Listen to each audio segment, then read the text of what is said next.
अरे अब कुछ मत पूछ विमला, लाख जतन करने के बाद भी महीने के आखिर तक हाथों में चमन्नी भी नहीं बच पाती। कभी अपने लिए कोई छोटी सी भी चीज लेनी हो तो 10 बार सोचना पड़ता है।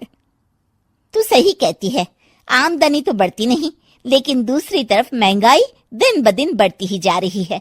राशन वाले का बिल, दूध वाले का उधार। अरे तुम औरतें बस इसी तरह जिंदगी भर रोती रहोगी। खुद के पैरों पे खड़े होने की सोचो, तब तुम्हें पैसों के लिए किसी का मुंह नहीं देखना पड़ेगा। अरे तू इतनी बड़ी बड़ी बातें कर रही है, तू ही बता दे हम क्या करें।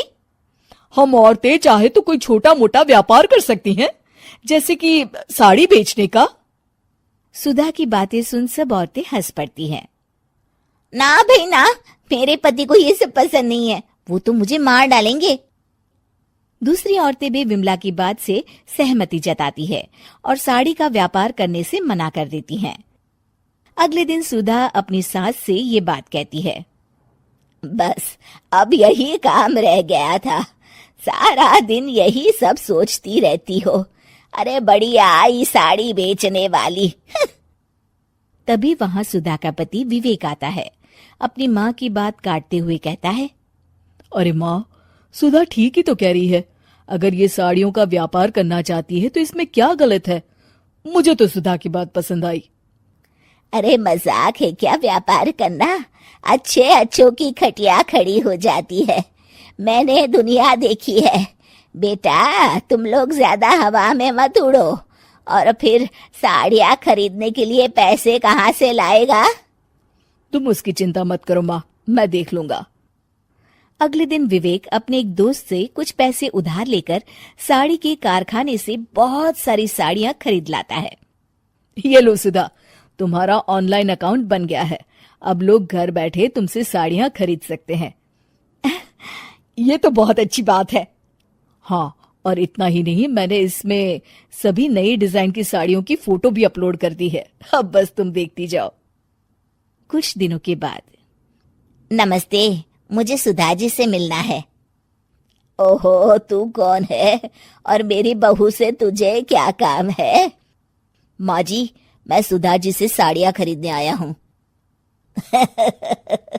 अरे बड़ा बेवकूफ है तू, इतना बड़ा मीना बाजार छोड़कर यहाँ साड़ी खरीदने आया है।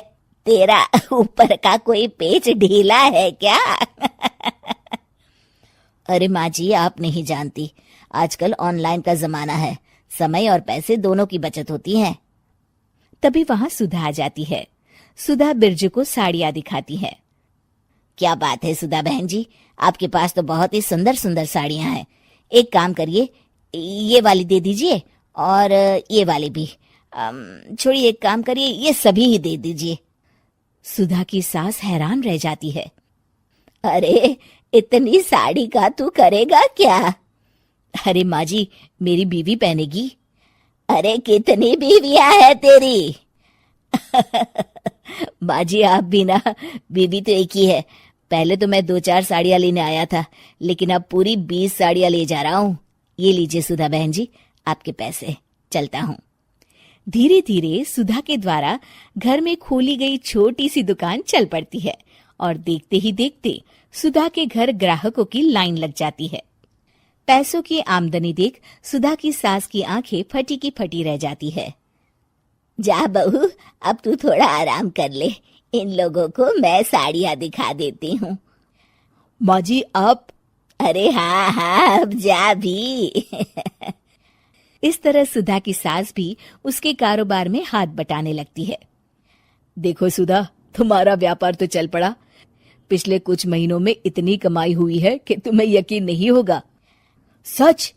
हाँ, और तुम्हें पता है माँ, दोस्त से लिया हुआ उधार भी चुकता करके अच्छे खासे पैसों की बचत भी हो गई है। सुधा की सास अपनी बहू और बेटी की कामयाबी पर बड़ा खुश होती है। बहू की तरक्की देख के मैं बहुत खुश हूँ बेटा। तूने साबित कर दिया कि अगर पति का सपोर्ट मिले तो पत्नी कुछ भी कर सकती है। जी माँ जी, आपने बिल्कुल सही कहा।